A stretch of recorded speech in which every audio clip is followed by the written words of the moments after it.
اعوذ باللہ من الشیطان الرجیم بسم اللہ الرحمن الرحیم الحمدللہ رب العالمین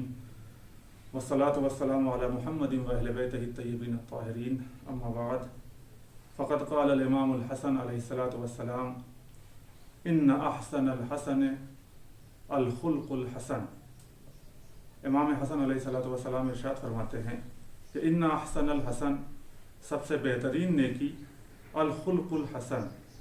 نیک اخلاق ہے۔ سب سے بہترین اچھائی، سب سے بہترین خوبی اخلاق کی خوبی ہے، اخلاق کی اچھائی ہے۔ یا بعض علماء نے اس طرح سے ترجمہ کیا ہے کہ ان احسن الحسن الخلق الحسن، یعنی سب سے بہترین خوبصورتی اخلاق کی خوبصورتی ہے، اخلاق کا خوبصورت ہونا ہے۔ ممکن ہے کہ انسان ظاہری طور پہ اتنا خوبصورت نہ ہو، نہ اس کا چہرہ اتنا خوبصورت ہو، نہ اس کا ظاہر اتنا خوبصورت ہو، لیکن ممکن ہے کہ اس کا باطن، اس کا کردار، اس کے اعمال، اس کے رفتار، اس کی گفتار، اس کا اخلاق نہایت ہی خوبصورت ہو۔ اور اس کے برعکس بھی ممکن ہے کہ انسان دیکھنے میں بڑا خوبصورت ہے، اس کا ظاہر بہت خوبصورت ہے، لیکن اس کا باطن اور اس کا اخلاق نہایت ہی برا ہے۔ لہٰذا امام علیہ السلام فرماتے ہیں کہ انسان کے لیے سب سے بڑی خوبصورتی یہ ہے کہ اس کا اخلاق خوبصورت ہو۔ اور اخلاق اگر دیکھا جائے تو دین مبین اسلام کے اندر ایک ایسا موضوع ہے، یہ اخلاق کا موضوع، کہ جس کے لیے بہت سی آیات اور بہت سی روایات موجود ہیں۔ قرآن مجید کی آیات اور معصومین کی روایات میں اس کی بہت زیادہ سفارش کی گئی ہے، یہاں تک کہ اس کی اہمیت اتنی زیادہ ہے کہ جب خداوند عالم بھی اپنے رسول کی عظمت کو بیان کرنا چاہتا ہے تو اسی اخلاق کا سہارا لیتا ہے۔ ارشاد فرماتا ہے انک لعلی خلق عظیم، اے پیغمبر آپ اخلاق کے عظیم ترین درجے پر فائز ہیں۔ اور پیغمبر اسلام بھی جب اپنی بعثت کا اعلان کرنا چاہتے ہیں، بتانا چاہتے ہیں میری بعثت کا مقصد کیا ہے، تو آپ فرماتے ہیں انما بعثت لاتمم مکارم الاخلاق، میں مبعوث ہی اس لیے ہوا ہوں کہ اخلاق کے مکارم کو، اخلاق کے محاسن کو اپنے اعلیٰ درجے تک پہنچا سکوں۔ لہٰذا پیغمبر اسلام اخلاق کا مجسمہ تھے، اور پیغمبر کے بعد جو آپ کی اولاد ہے، جو آپ کی آل ہے، جو آپ کے اہل بیت ہیں، وہ بھی پیغمبر ہی کی طرح سے خلق عظیم پر فائز تھے۔ جیسا کہ امام حسن علیہ السلام کی ولادت کا روز ہے،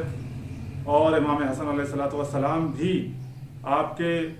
بڑے نواسے ہیں، بلکہ اگر آئے مباہلہ کو دیکھا جائے تو اس کے حساب سے آپ پیغمبر کے بیٹے ہیں۔ آپ کے اندر بھی پیغمبر کے صفات پائے جاتے ہیں، پیغمبر کا اخلاق پایا جاتا ہے۔ اگر کسی بھی انسان کو پہچاننا ہے، اس کی شخصیت کے بارے میں جاننا ہے، تو ہمارے پاس ایک آسان ترین راستہ یہ ہے کہ ہم یہ دیکھیں کہ اس کا ارتباط، اس کے رابطے لوگوں سے کیسے ہیں، اس کے ارتباط کے بارے میں بررسی کرنی ہوگی۔ لہٰذا جب ہم غور کرتے ہیں تو امام حسن علیہ السلام کی زندگی میں جب غور کریں گے تو دیکھیں گے کہ امام حسن علیہ السلام کا رابطہ خداوند عالم سے کیسا ہے،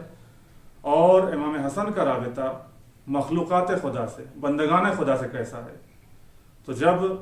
امام حسن کی زندگی کا مشاہدہ کرتے ہیں تو ہم دیکھتے ہیں کہ خدا سے جو رابطہ ہے آپ کا، اس کے سلسلے میں امام جعفر صادق علیہ السلام ارشاد فرماتے ہیں کہ ان الحسن ابن علی کان اعبد الناس فی زمانہ، امام حسن علیہ السلام اپنے زمانے میں سب سے زیادہ عبادت گزار بندے تھے۔ اس زمانے میں ان سے بڑا عبادت گزار کوئی نہیں تھا۔ اور یہاں تک کہ روایات میں یہ بھی تذکرہ ہوا ہے کہ جب آپ وضو کے لیے تشریف لے آتے تھے، جب وضو کرنے بیٹھتے تھے آپ، تو ارتعد مفاصلہ، آپ کا جوڑ جوڑ لرزش کرتا تھا، آپ کا بدن کانپنے لگتا تھا، واصفر لونہ، آپ کے چہرے کا رنگ بدل جاتا تھا، زرد ہو جاتا تھا۔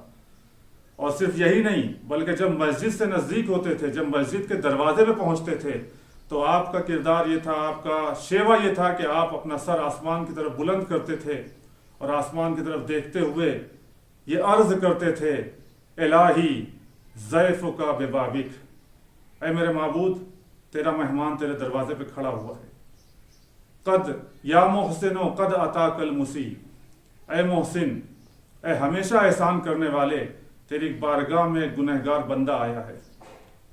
فتجاوز ان قبیح عملی، میرے قبیح عمل، میرے قبیح کاموں کو، میرے گناہوں کو خداوند عالم اپنے جمیل کرم کے ذریعے سے معاف فرما دے یا کریم، اے ہمیشہ کرم کرنے والے۔ تو یہ آپ کا شیوا تھا، یہ آپ کا خداوند عالم سے رابطہ تھا کہ جب وضو کرتے تھے تو آپ کا جوڑ جوڑ لرزنے لگتا تھا، خدا کی بارگاہ میں آتے تھے تو اس طرح سے آتے تھے۔ بندگان خدا سے آپ کا رابطہ کیا تھا؟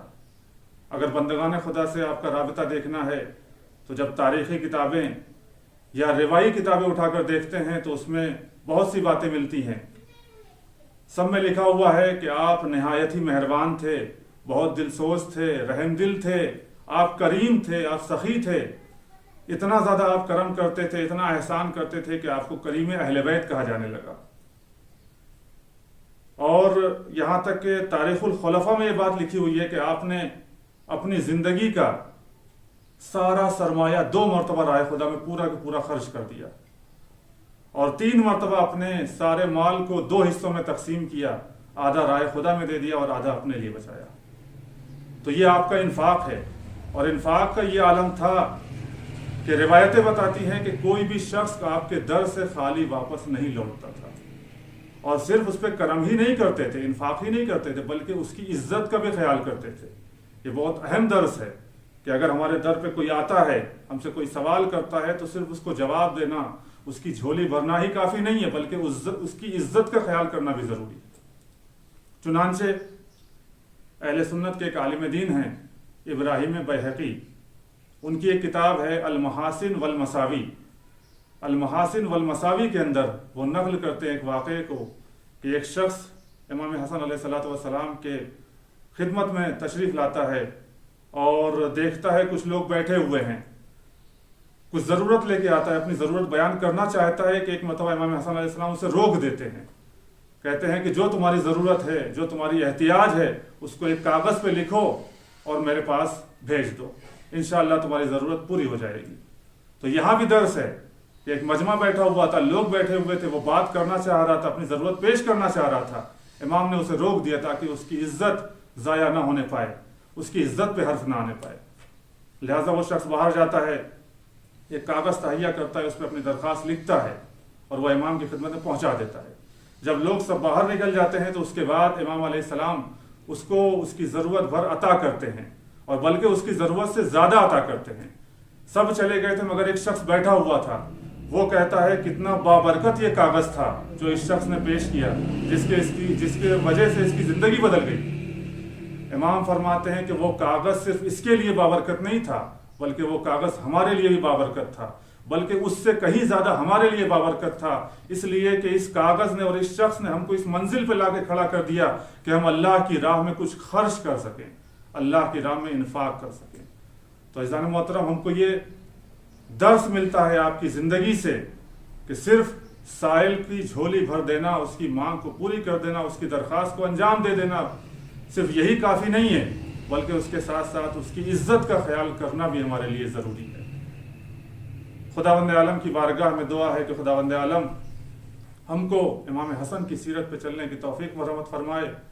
اور ائمہ معصومین کی سیرت کو سمجھنے اور ان پر عمل کرنے کی توفیق مرحمت فرمائے۔